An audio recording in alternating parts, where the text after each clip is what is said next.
Major funding for KPBS Evening Edition has been made possible in part by Bill Howe Family of Companies, providing San Diego with plumbing, heating, and air restoration, flood and remodeling services for over 40 years. Call 1-800-BILL-HOWE or visit billhowe.com. And by the Conrad Prebys Foundation, Darlene Marcos Shiley, and by the following.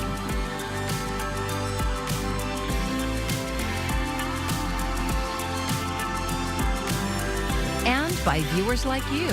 Thank you.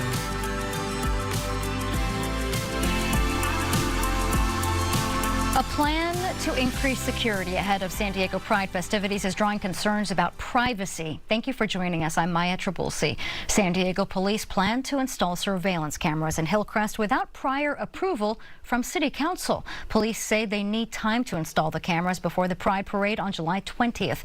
But as KPBS's Katie Anastas reports, privacy advocates say police are bypassing an important public process.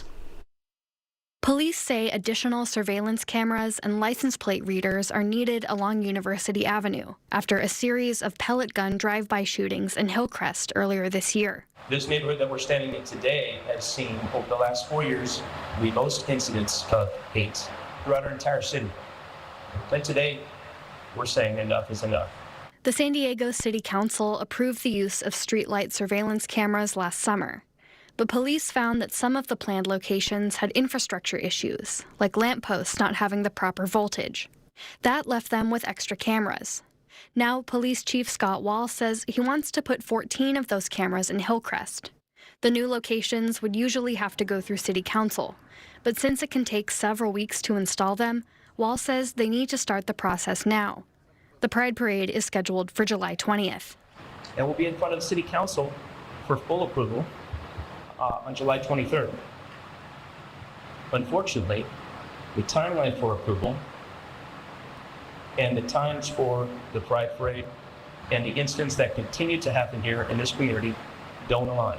But privacy advocates say the police department is bypassing a city process that allows for community input. A lot of people worked really hard to make sure that there was transparency and accountability, and instead the police department has used the safety of queer people to leverage to be able to put up these video cameras everywhere and to record what we do. Wall says police will remove the cameras if the City Council doesn't approve the locations. Katie Anastas, KPBS News. The San Diego Fire Department is sending reinforcements for crews battling the lake fire in Santa Barbara County. 17 firefighters will be sent in total, each of various ranks and assigned to a variety of roles. Deployed firefighters are typically assigned for 2 weeks depending on how firefighting efforts progress. The lake fire has burned over 20,000 acres and is 8% contained according to the last update from CAL FIRE. Well, looking ahead to tonight, we're dropping down to a low of 66 right around San Diego. Now, we are still talking about some low clouds near the coast, gradually spreading a little bit towards those inland valleys. But we're going to be tracking how intense that heat continues to build a little bit further inland coming up. San Diego is among the 13 worst spots in the country for human trafficking, and that is according to the FBI. National city officials say the problem is especially bad in their community. KPBS reporter Alexander Wen tells us what they want to do about it. Today, advocates and survivors gathered in National City to urge the city to become the first in the state to support SB 1414, a new bill that would make buying a child for sex a felony. National City Mayor Ron Morrison says the city is a hotbed for sex trafficking. This is Roosevelt Street. The mayor says it's the only street at grade with a freeway. That means sex workers can easily flag down drivers on Interstate 5. The mayor says some of the sex workers could be minors.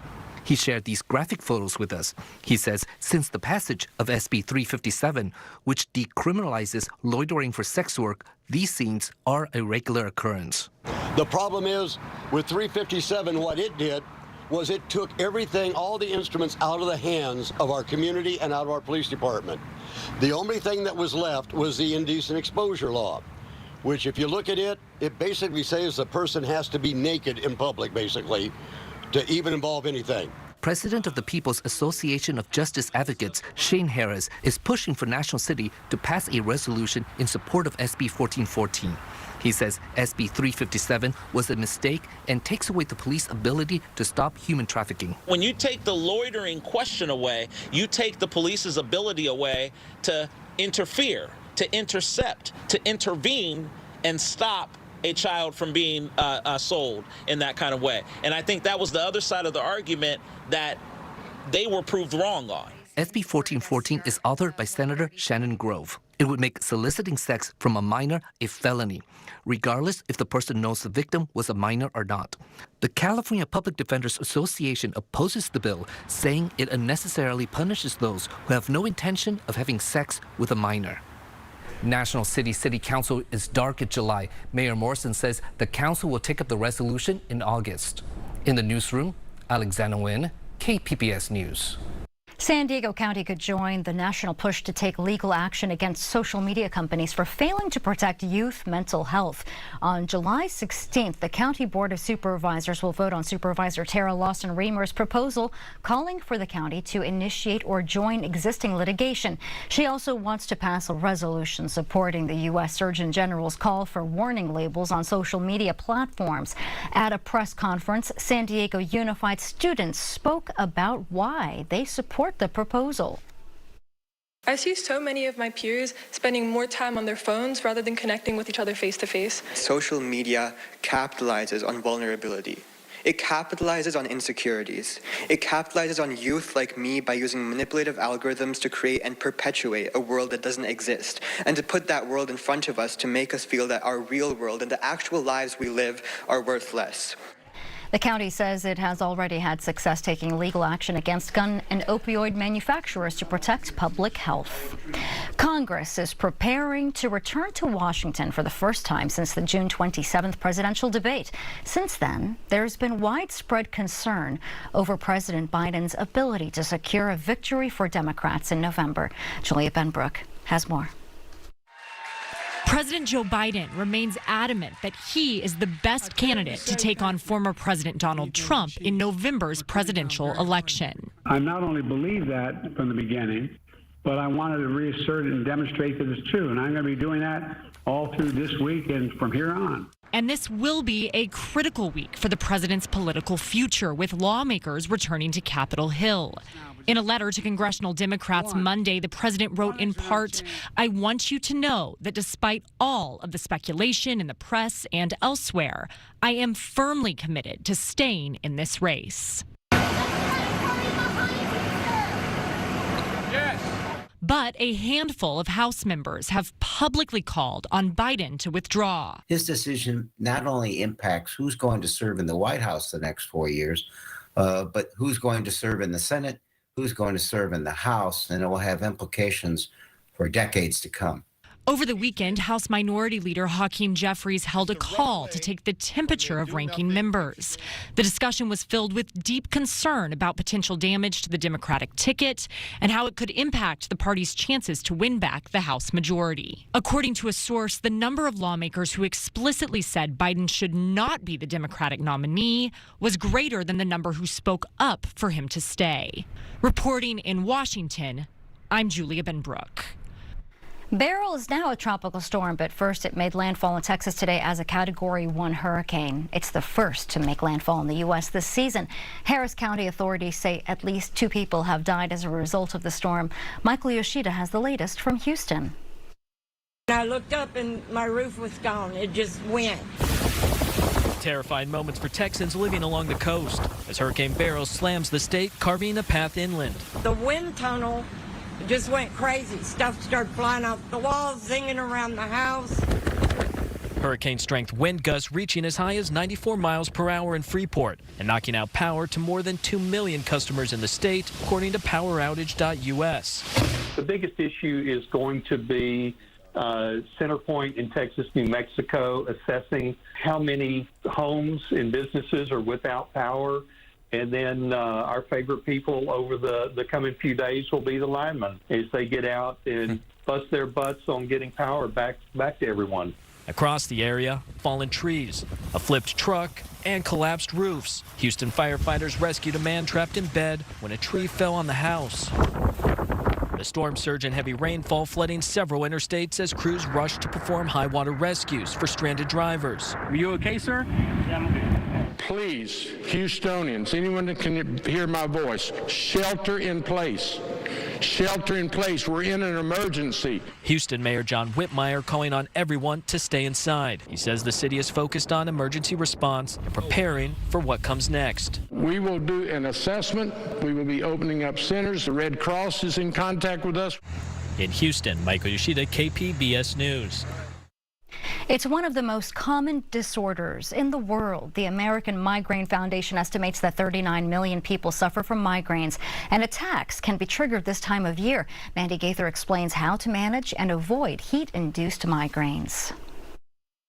High temperatures, changes in barometric pressure, intense sunlight, all can trigger symptoms for those with migraine disorder. We absolutely know that there is a correlation. We don't always fully understand why. Symptoms vary from person to person, but can include unbearable head pain, nausea, vomiting, sensitivity to light, noise, and or smells. An attack can last from 4 hours to several days and can be triggered this time of year, says neurologist Dr. Rashmi Halker Singh with Mayo Clinic. I think with the changes in sunlight and the length of days, it can sometimes take people out of their normal routine and schedule.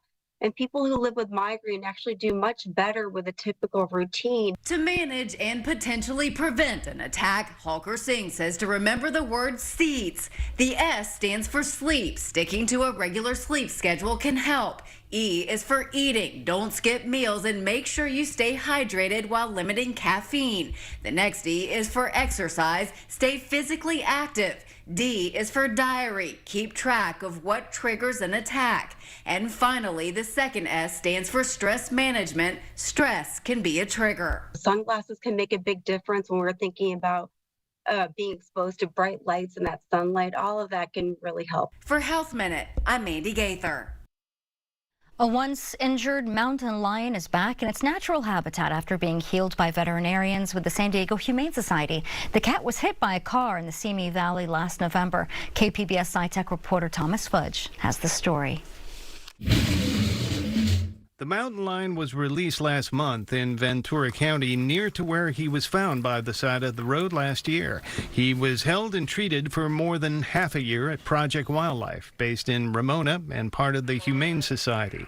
Project Wildlife has the only rehab center of its kind in Southern California. There are very few actual wildlife rehabilitation centers for mountain lions in California, so we're one of two. This young lion, barely older than a cub, had a broken leg and surgery began quickly. The veterinarians, that included an orthopedic surgeon, repaired the animal's left tibia using a metal plate and screws to realign the bone. As the cat recovered, staff monitored him with indoor and outdoor cameras. Angela Hernandez-Cusick is the wildlife rehabilitation supervisor with Project Wildlife. She says their goal is to rewild the animals so they don't give them names and they don't try to make them comfortable around humans. It's a normal part of being who we are. You know, we develop attachments with our own animals at home, but it's important just to remember that, we want to see these animals all back out in the wild, and we have a very dedicated staff that absolutely understands that. Vehicle accidents are a common cause of death for all large fauna in California, from mule deer to mountain lions. Fraser Schilling is the director of the Road Ecology Center at UC Davis. He estimates between 200 and 300 mountain lions are killed on California roads every year, and that's about 5% of their population. That's a lot for a carnivore. For a big animal like mountain lions, they don't have a very fast reproductive rate. They need a lot of territory. And so that's a very high rate of mortality from any human cause, and possibly unsustainable. As wild animals go, mountain lions are glamorous, iconic. But Hernandez-Cusick says Project Wildlife doesn't discriminate. If an injured skunk or possum shows up in their clinic, they will treat and nurse them back to health also. Thomas Fudge, KPBS News. It is summertime, and for many, that means camp, including those with autism. KPBS reporter Katie Hyson visited a surf camp to see why it has doubled in size.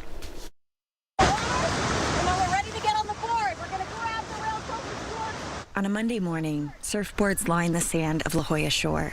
A dozen kids and young adults practice standing up on them. All the students are somewhere on the wide spectrum of autism. Each has their own coach. Andrea Corrigy is the director of the Autism Society of San Diego. She says parents started this surf camp 22 years ago. It takes anyone over age 5, and staff says they don't turn anyone away if they can't pay. For a long time, the 4-day camp offered 90 spots over 5 weeks. But Corrigy says demand was bigger. We were turning away hundreds of people every summer. This year, they partnered with Surf Education Academy to double the spots. And Corrigy says they still only have a few left. San Diego has a much higher rate of children diagnosed with autism spectrum disorder. Nationally, the CDC reports it's 1 in 36.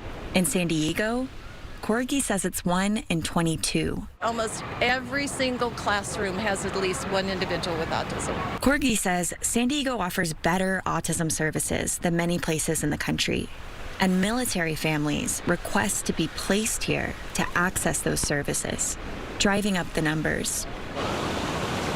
From the shore, Andrea Rolliter watches her son, Oliver. He's 7. Though he can't read yet, he's obsessed with books. Service workers. It's like mailmen and gardeners and anything that has to do with trucks and people who work in our community, builders. He will want to know what they're doing, why they're doing it, when they're coming back. And the water.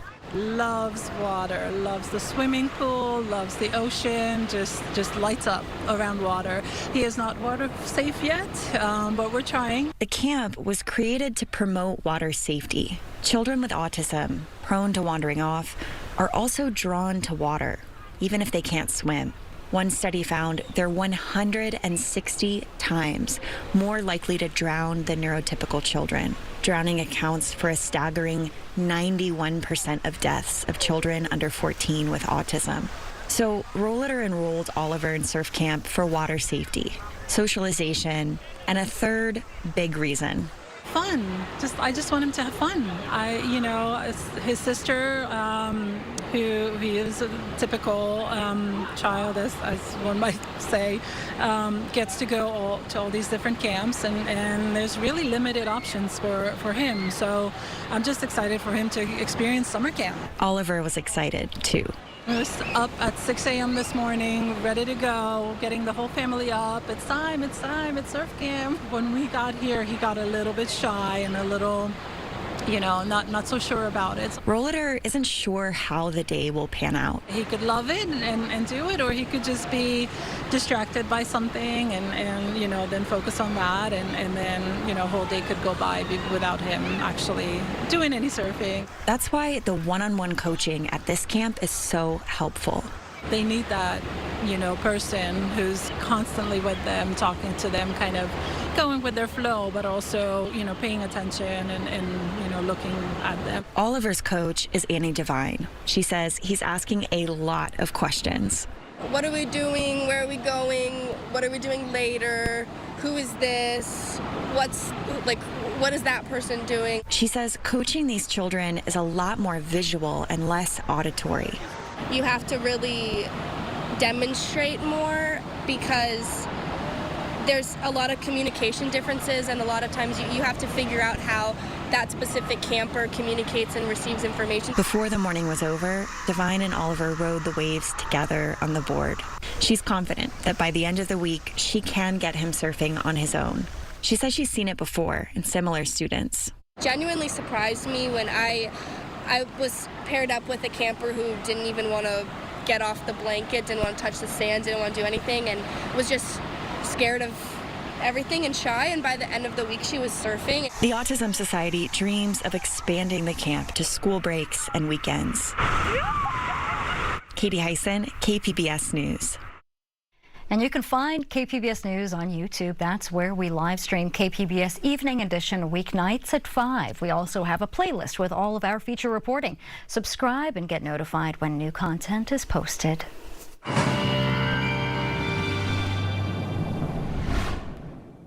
Well, I want to start you off with your weather headlines, what we need to know as we head throughout this week. The #1 story is the heat. Extreme heat building still across the interior portions of San Diego County into the deserts and even across a lot of California. Though near the coast, we are still talking about those early/late coastal low clouds, again, gradually spreading a little bit further inland.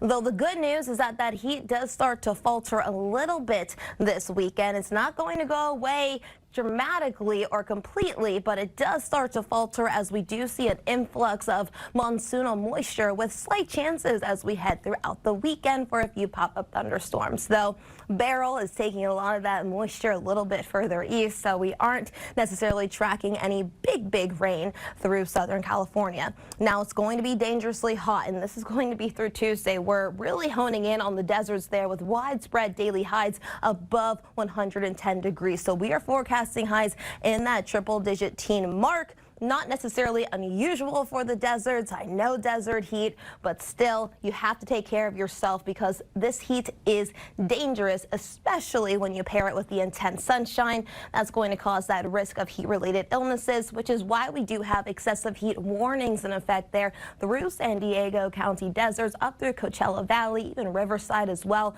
We are also talking about a few excessive heat advisories or heat advisories in effect for these areas both through Thursday night.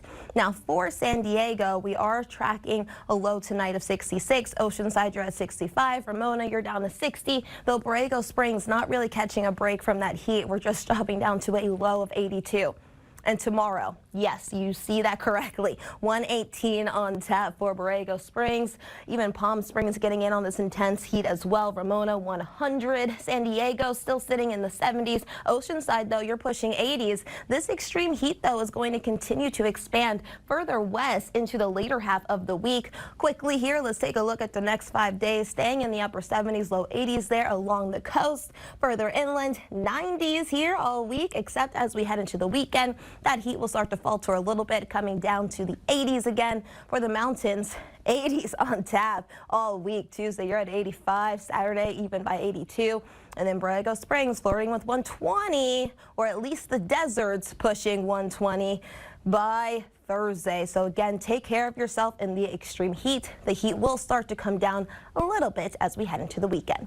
For KPBS News, I'm meteorologist Bree Guy. Wow, and people from all over the world traveled to California to experience the record-breaking heat for themselves. Temperatures reached a high of 128 degrees Fahrenheit in Death Valley Saturday and Sunday. And according to park officials, a motorcyclist died from heat exposure and another person was hospitalized. One visitor from Riverside said she was warned not to come, but says she could not resist. Honestly, it's definitely shocking. I don't know how anything can survive out here. Do you know how many people warned me about coming here this weekend? But to say that it's a record high, that's cool. That's one for the books.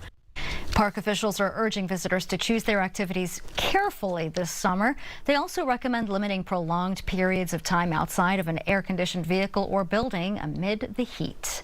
The San Diego County Fair has officially wrapped up its 2024 season. Fair officials say nearly 900,000 people attended the fair this year. KPBS North County reporter Tanya Thorne says those numbers have a larger impact on the community. 35,000 turkey legs sold, 20,000 gallons of lemonade served, and 877,000 people visited the 2024 San Diego County Fair. It was a great year. It was certainly it was a little bit shorter than we've had in the past. It was a 20-day run. So we saw, the overall attendance down a little bit, but pretty much on par with how we were doing last year. Tristan Hallman is with the San Diego County Fair. He says the busiest days were Wednesdays and Thursdays. We worked on a lot of things to really get people a lot of bang for their buck this year. And we saw that reflected in our biggest days, which were the days that we had heavy promotions. So we also focused heavily on the good guest experience this year. We really wanted to make sure that all of our guests felt like it was a comfortable, inviting, welcome environment. He says creating an inviting environment also brings new opportunities to San Diego. The regional impact of the fair is estimated at $237 million. It also created 1,200 jobs for temporary workers, small businesses, and entertainers. Hallman says while this year's fair has concluded, the work isn't over. This is kind of day one of 2025. Starts today, so we're looking forward to it. It's we love planning it. We love putting on this fair for our community, and we're excited to get started. But the fairgrounds won't be catching a break, because as the fair rolls away, the horses race on in. Opening date for the Del Mar racetrack is on July 20th. Tanya Thorne, KPBS News.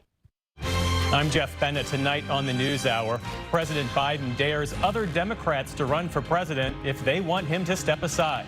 That's at 7 after Evening Edition on KPBS.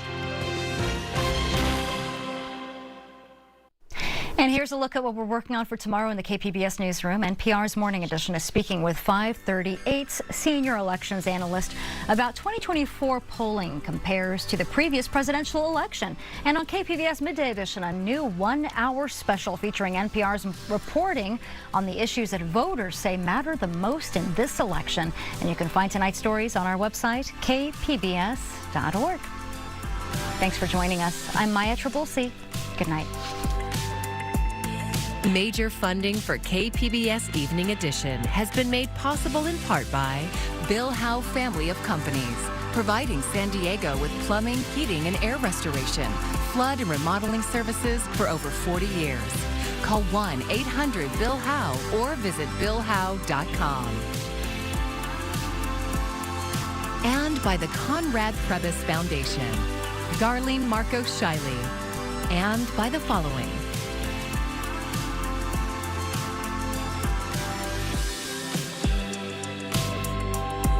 And by viewers like you. Thank you.